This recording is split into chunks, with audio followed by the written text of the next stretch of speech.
I'm so sorry. I wasn't looking. I was being careless. I'll pay for the suit. I swear. I'll work extra shifts. I'll fix this. He didn't just break the syndicate that threatened her.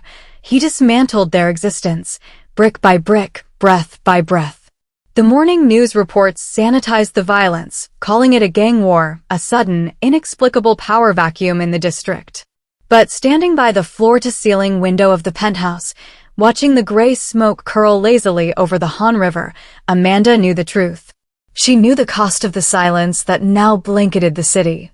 The monster everyone feared, the ghost that haunted Seoul's nightmares, was the only man who had ever truly loved her. He had set the world on fire just to keep her warm, and as she pressed her hand against the cold glass, she realized she would let it burn. Ryu Tae-oh was not merely a man, he was an atmospheric condition.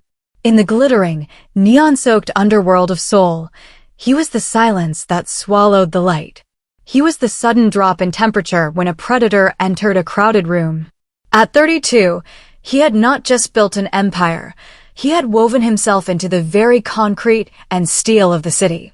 He was the silence before the violence, the man who could turn thriving dynasties to ash with a single, whispered word. He stood in the center of Eclipse, his flagship restaurant in Gangnam. It was a cathedral of glass and obsidian, a place where the city's elite came to be seen, unaware that they were dining in the lion's den.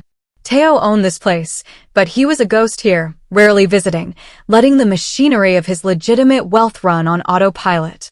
But tonight was different. Tonight was a quarterly inspection. The air in the dining hall was pressurized, thick with a terror that you could almost taste on your tongue. The staff moved with the desperate, jerky precision of marionettes who knew their strings could be cut at any moment. A waiter dropped a fork 3 tables away, and the sound rang out like a gunshot. The man turned pale, his eyes darting toward Tae-oh, praying for invisibility. Tae-oh did not flinch. He did not turn. He simply adjusted the cuff of his Italian wool suit, a garment that cost more than the waiter's annual salary, tailored to hide the tapestry of scars that mapped a history he would never share. He was untouchable, unreachable, and utterly alone in the way only the truly powerful can be. He checked his watch, a Patek Philippe that ticked away seconds that felt like hours to everyone else. He was bored. It was a profound, existential boredom. The world was disappointing, men were cheap, loyalty was rented, and fear was the only currency that didn't depreciate. Nothing surprised him anymore. Nothing moved him. Until the kitchen doors swung open. The kitchen of Eclipse was a different universe entirely. If the dining room was a cold, silent tomb, the kitchen was a furnace of chaotic life. It hummed with the roar of gas burners, the rhythmic clatter of steel against wood, the shouting of orders in 3 languages. And at the center of this storm was Amanda Jeff. She was a force of nature, a whirlwind of motion in chef's whites that were already splattered with the vibrant evidence of a brutal lunch service. Her dark curls were fighting a losing battle against her hairnet, escaping in rebellious tendrils that stuck to her damp forehead. She wasn't thinking about inspections. She wasn't thinking about the terrifying reputation of the owner. She was thinking about the caramelization of onions, the reduction of beef stock, the precise alchemy required to make a perfect French onion soup. Behind. Hot. Coming through, she yelled, her voice cutting through the din with a melodic lilt that spoke of Kingston and sunshine, a stark contrast to the rigid Seoul dialect around her. She pushed through the swinging doors backward, balancing a heavy silver tray on one shoulder. She was laughing, actually laughing, turning her head to shout a final joke to the line cook she had just left behind. She was vibrant, alive, and completely distracted. She didn't see the wall of expensive wool and muscle standing directly in her path. She didn't see the disaster until gravity had already claimed victory. The collision was a catastrophe of physics. It happened in slow motion. Amanda turned, her eyes widening as she registered the dark figure. Her foot caught on the plush carpet. The tray tipped. The heavy ceramic tureen slid, defying her desperate attempt to catch it. Thick, scalding beef broth, slow-cooked for 48 hours, loaded with sticky, caramelized onions and molten Gruyere cheese, cascaded through the air.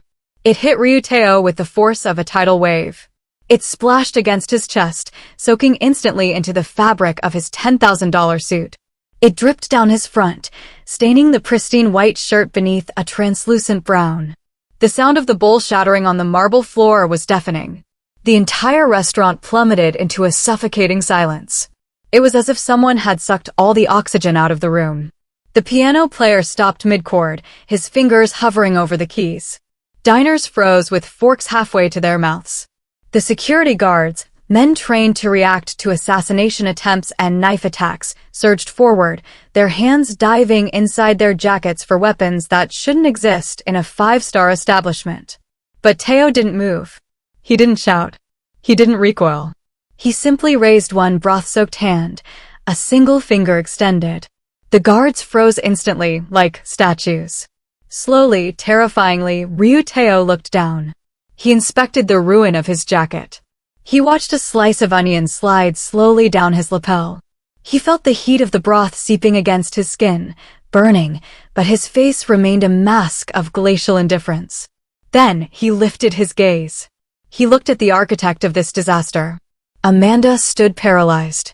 Her hands were hovering over her mouth in a perfect O of absolute horror. Her heart was hammering against her ribs like a trapped bird, the sound loud in her own ears. She looked at the man, the sharp jawline that looked like it could cut glass, the cold, obsidian eyes that seemed to absorb the light around them, the sheer aura of danger radiating off him in waves. She realized, with a sinking feeling in her gut, that she had just assaulted death himself with root vegetables. Oh gosh. I am so sorry, Amanda stammered, her voice trembling. She frantically grabbed a handful of linen napkins from the nearest table, reaching out to dab at his chest. She stopped inches from him. His eyes stopped her. Touching him felt like it would be touching a live wire. She pulled her hand back, clutching the napkins to her own chest. I wasn't looking. I was being careless. I'll pay for the suit. I swear. I'll work extra shifts. I'll fix this. You will pay for it? His voice was a low rumble, soft, but carrying the weight of a mountain. It wasn't a shout, it was the quiet hiss of a fuse burning down toward dynamite. It was a voice that commanded armies. Do you have the slightest concept, he asked, his tone devoid of emotion, of what this suit costs? Amanda swallowed hard, her throat dry as dust. She looked at the fabric, the cut, the way it draped even when ruined. Probably more than I make in 6 months. Try 12, Tae-oh corrected. He peeled the sodden jacket off his shoulders with deliberate movements. The heavy fabric hit the floor with a wet, sickening thud. He handed the ruined garment to a terrifyingly large man beside him without breaking eye contact with Amanda. He stood there in his ruined shirt, the wet fabric clinging to his chest, revealing the hard lines of muscle underneath. You are the new chef, he said. It wasn't a question. The one from Jamaica. Yes, sir, she whispered. The defiance that usually defined her was buried under layers of panic. Amanda Jeff. I started 3 weeks ago. Sir, I am really. Stop apologizing. He cut her off sharply. He began to unbutton his cuffs with deliberate, agonizing slowness.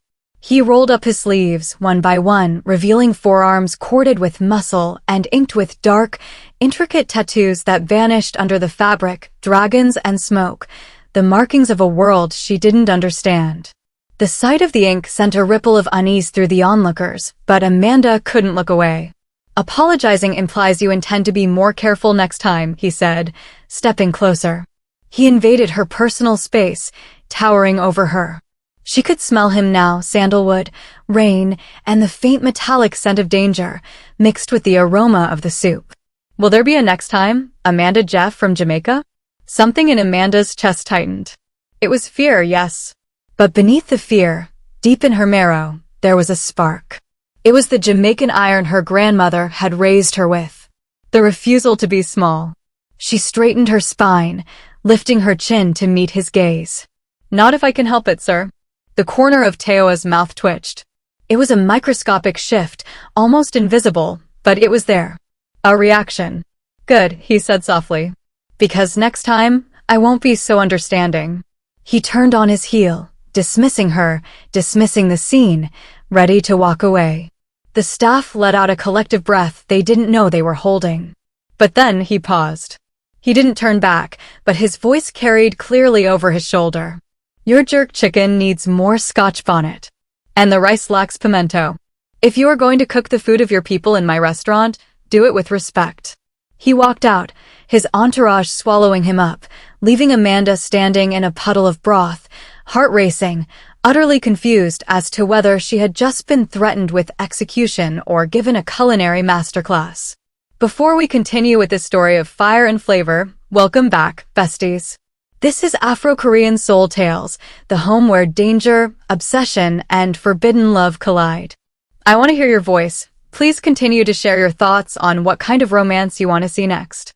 And kindly like, share, and subscribe, and turn on those notifications so you never miss a new episode. Now, back to the heat of the kitchen. Over the next 2 weeks, the atmosphere at Eclipse shifted. It was subtle at first, like the change in barometric pressure before a storm. Ryu Tae-oh, a man who usually treated his legitimate businesses with distant apathy, began to haunt the establishment. He found reasons to be there. A meeting with Japanese suppliers that could have been an email. A private dinner with corrupt assemblymen that usually took place in backrooms.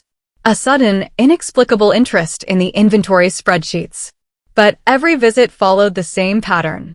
He would conduct his business with ruthless efficiency, dismantling opponents with logic and fear, and then he would wander. He always ended up near the kitchen pass. He watched Amanda. From the shadows of the dining room, through the narrow window that separated the front of the house from the back, he watched her. He saw the way she commanded the line, her voice cutting through the noise with authority.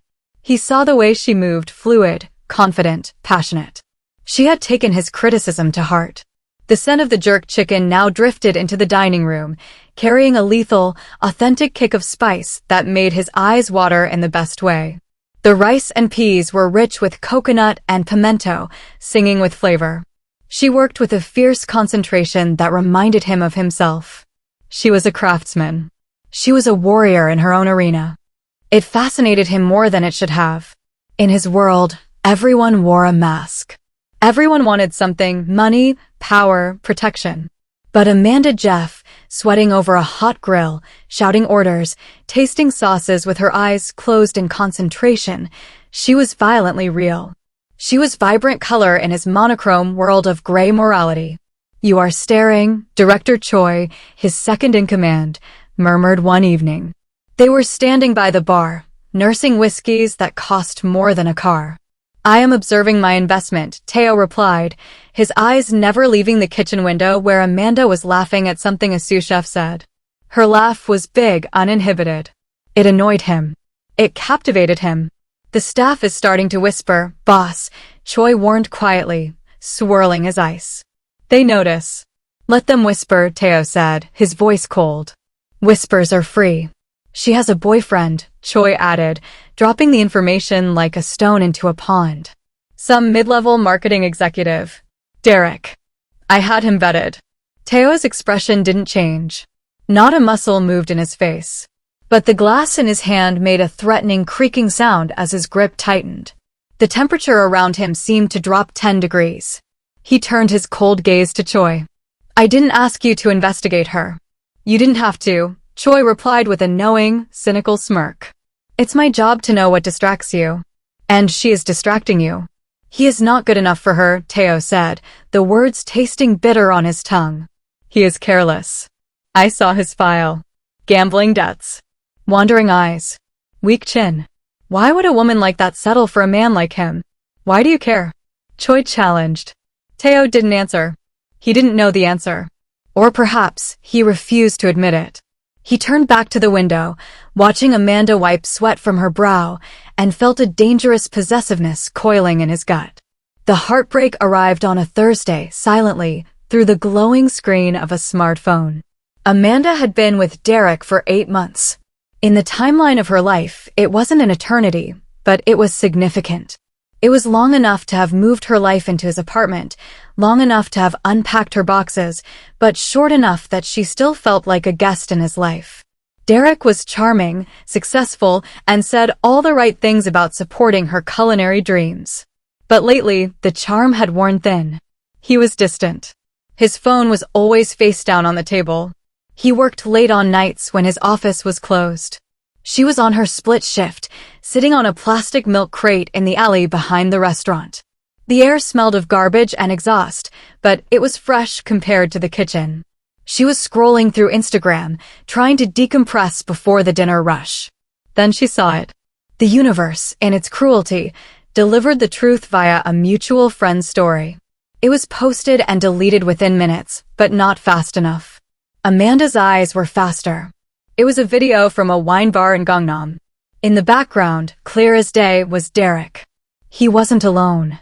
He had his arm draped around a woman who looked like a model, tall, pale, everything Amanda wasn't. He leaned in and kissed her neck, a slow, intimate gesture that left no room for misinterpretation. He whispered something in her ear, and she laughed, touching his chest. Amanda stared at the phone. She watched the loop 3 times.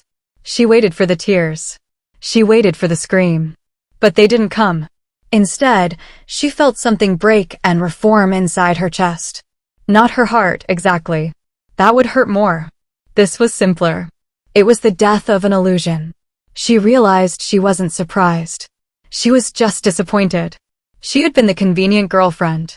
The exotic trophy he showed off at parties to prove he was worldly, but never quite permanent enough to introduce to his parents. "Chef? You okay?" Amanda snapped her head up. One of the line cooks was poking his head out the back door, looking concerned. "Fine," she lied. Her voice sounded hollow to her own ears. She stood up, smoothing her apron. She deleted the screenshot. She had 40 covers booked for the evening and a special to perfect. Her personal life could wait until she wasn't wielding sharp knives. But you cannot hide a wound from a predator. Ryu Tae-oh noticed. Of course, he noticed. He walked into the kitchen an hour later. The dinner service was in full swing. He saw it in the particular violence with which she was dicing onions. He saw the grim set of her mouth, the absence of the small smile she usually wore while cooking. She wasn't dancing around the kitchen tonight, she was marching. She looked like a soldier who had lost the war but was still fighting the battle. What happened? His voice was right beside her ear.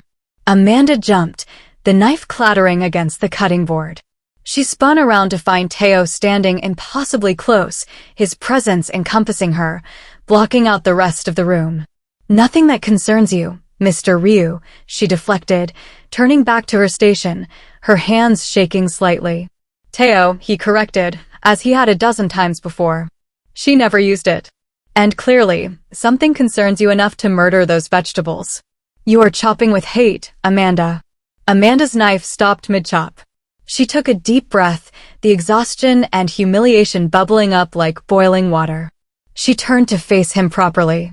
She looked at him, this dangerous man who kept appearing in her kitchen. This person she should fear but somehow didn't. Maybe it was the exhaustion, or the betrayal still raw in her chest, or the simple fact that she was tired of being careful. "My boyfriend is cheating on me," she said flatly. The words hung in the air between them, stark and ugly. "I found out an hour ago. I am going to break up with him tonight, and tomorrow I am going to find a new apartment because I live with him and apparently I am an idiot." She picked up the knife again. "Does that satisfy your curiosity?" Silence. Tae-oh's face revealed nothing, but his eyes, those dark, abyssal eyes, went very cold. A shadow passed over them, a thought of violence directed at a man he had never met. "You deserve better," he said finally.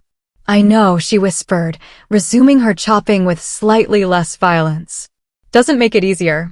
He watched her work for another moment, then did something that surprised them both. He reached into the inner pocket of his suit and pulled out a sleek, black key card. He placed it on the stainless steel counter next to the onions. "There is an apartment near here. 3 blocks away. It belongs to the corporation. It is fully furnished. Currently empty. You can have it." Amanda's hand stilled. She stared at the card. "I can't accept that." "Why not?" "Because I don't take things from men I barely know. Especially men like you. Men like me." He smiled, and it wasn't a nice smile. It was sharp. "What kind of man am I, Amanda?" She met his eyes, unflinching. The kind who is used to getting what he wants. The kind who thinks everything can be bought. He leaned closer, his voice dropping to a husky whisper that made the hair on her arms stand up. I find your refusal incredibly frustrating. And incredibly interesting. I am not interesting, she countered, wiping her hands on her apron. I am just tired. And I have a dinner service to run. The apartment will be available whenever you need it. No strings. No expectations. Just a safe place to land. He straightened, adjusting his cuffs, the mask slipping back into place. Consider it an apology for my terrible soup-related behavior. Before she could argue, before her pride could formulate a rejection, he was gone. He left only the black key card sitting on the metal counter and the faint scent of expensive cologne.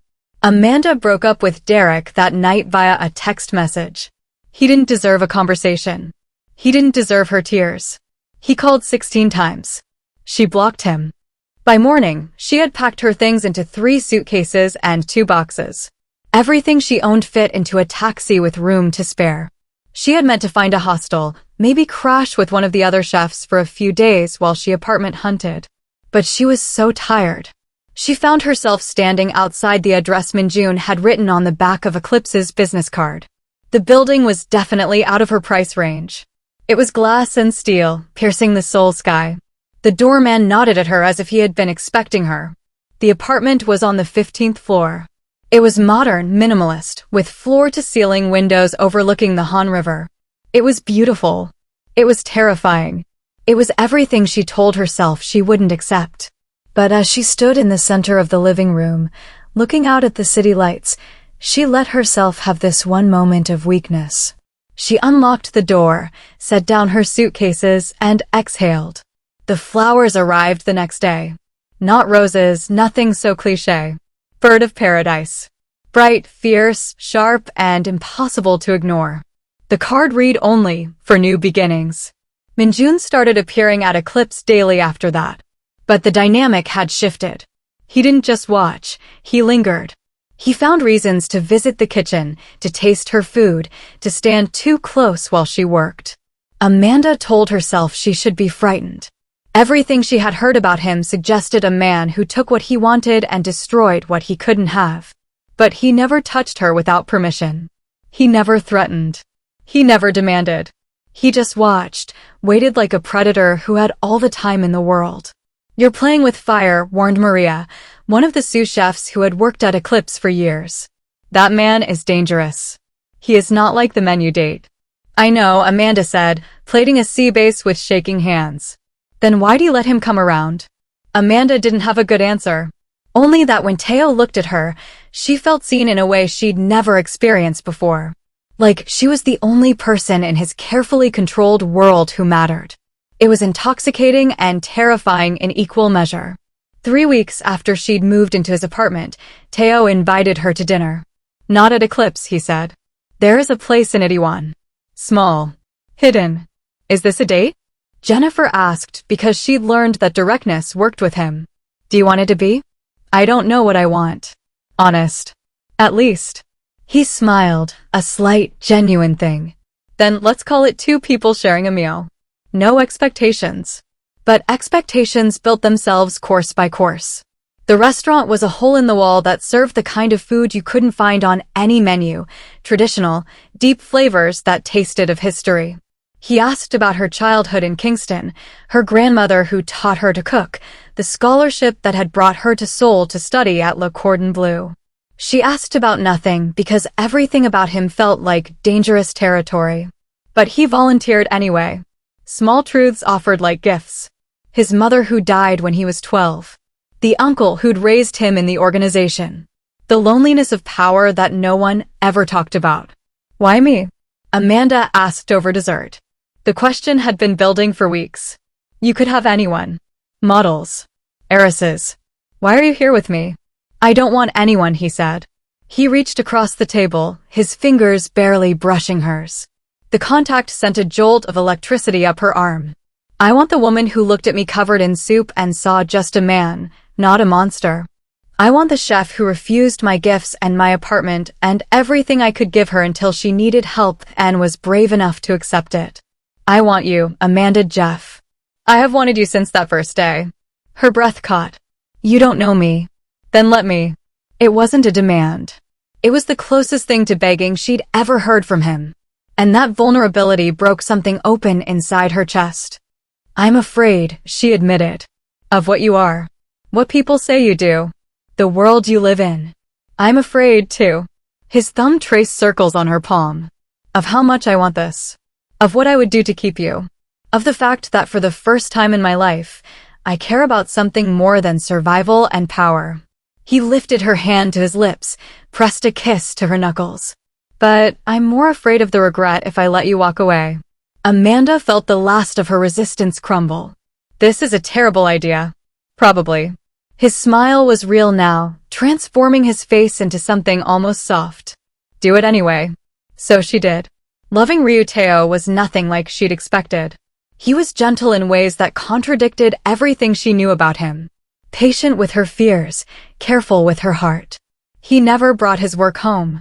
He never let the violence of his world touch her. When they were alone in the apartment that had become theirs, he was just a man who cooked her breakfast badly and laughed at her corrections, who fell asleep during movies and woke up reaching for her like he was afraid she'd disappeared. But the underworld noticed. Power always noticed change. Whispers spread about Tae-oh's weakness. The foreign chef who'd soften Seoul's most dangerous man. Rivals tested boundaries. His own organization questioned his judgment. Director Choi warned him repeatedly that she made him vulnerable. Then I'm vulnerable, Tae-oh said simply, signing a contract that would crush a competitor. I won't give her up. The threat came on a Tuesday, delivered to Eclipse in an envelope marked with the symbol of a rival syndicate, the White Tigers. Amanda opened it. Inside were photos. Photos of her at the market. Photos of her walking home. Photos of her cooking in the apartment, taken through the window with a long-range lens. The message was clear: we can reach her whenever we want. She was shaking when she showed him. Tae-oh's response was swift and brutal. It was the kind of violence that reminded Seoul why they'd feared him in the first place. He didn't shout. He went quiet. A deadly, terrifying quiet. Pack a bag, he told her. Go to the safe house. Tae-oh, what are you going to do? What I have to. Within 48 hours, the White Tiger Syndicate had been dismantled. Its leadership disappeared. Its territories were absorbed. It was excessive. It was absolute. It was love translated into the only language his world understood, scorched earth. Amanda found out from the news. She watched reports of gang violence in districts she didn't recognize, seeing his name mentioned in whispers she wasn't supposed to hear. She stood in the safe house, in this beautiful cage he'd built for her, and felt the weight of what it meant to love someone like him. When he came home that night, she was sitting in the dark. He smelled of smoke and copper. You know, he said quietly, shedding his jacket. The whole city knows. She looked at him, this man she'd somehow fallen in love with. You destroyed them for me. I'd destroy the world for you, he said. It wasn't poetry. It was a fact. Is that what scares you? Amanda was quiet for a long moment. No. What scares me is that it doesn't scare me enough. She stood and crossed to him. I should run from you. Everything logical says to leave. But you're still here. I'm still here. She touched his face, felt him lean into her palm like he was starving for it. Because when I'm with you, I feel more myself than I ever have. Because you see me. Because you're gentle with me, even though the world requires you to be cruel. She kissed him softly. Because I love you, Tae-oh. Even though I know better. His arms came around her, holding tight enough to hurt. I don't deserve you. Probably not. She smiled against his shoulder. Love me anyway. Always, he promised, and meant it with everything he had. 6 months later, Eclipse won its first Michelin star under Amanda's leadership. Tae-oh was in the dining room when they received the news. He was surrounded by associates, men in suits with cold eyes, pretending this was a normal business dinner. But he was watching the kitchen door. When she emerged, flushed with triumph and joy, the staff applauding behind her, he stood up. He crossed the room to her in front of everyone. This man who never showed affection publicly, who kept his private life locked away in a vault. He kissed her there, in the center of his empire. He kissed her in front of his world, claiming her, claiming this happiness, claiming the right to love something more than power. When he pulled back, she was laughing, radiant, and he knew he'd made the right choice. That every terrible thing he'd done in his life had somehow led him to this moment. To her, "I'm proud of you," he said. "I love you," she replied. The Korean underworld learned to accept what Ryu Tae-oh had known from the beginning. That Amanda Jeff wasn't his weakness. She was his strength. The thing that made him more dangerous. Because he finally had something worth protecting. They built a life together in the spaces between his darkness and her light. Not perfect, but real. Not safe, but theirs. And in Seoul's glittering underworld, they whispered about the Jamaican chef who'd brought the city's most feared man to his knees. Not with weapons or power, but with soup, defiance, and love. It became a legend. The kind of story people told to remember that, even in darkness, unexpected things could bloom. Tae-oh never forgot the first time he saw her. Clumsy and beautiful and completely unafraid. Amanda never forgot the man who'd offered her safety when she needed it most, who'd shown her that love could exist even in impossible places. Together, they proved that sometimes the most dangerous thing in the world wasn't power or violence or fear. Sometimes it was simply the courage to let yourself be known. To be vulnerable. To fall in love with exactly the wrong person and discover they were right all along. We've come to the end of our interesting Afro-Korean story, besties. It's my 6th video so far, and I have improved on the things you asked me to. Any further suggestions will be welcomed. Anything to make your viewing experience better. Please don't forget to like, share, and subscribe to Afro-Korean Soul Tales. Your support means a great deal to me. Anyways, a bestie suggested I start using a strong female lead in an action thriller next. If that is something you'd like to see as well, let me know in the comments.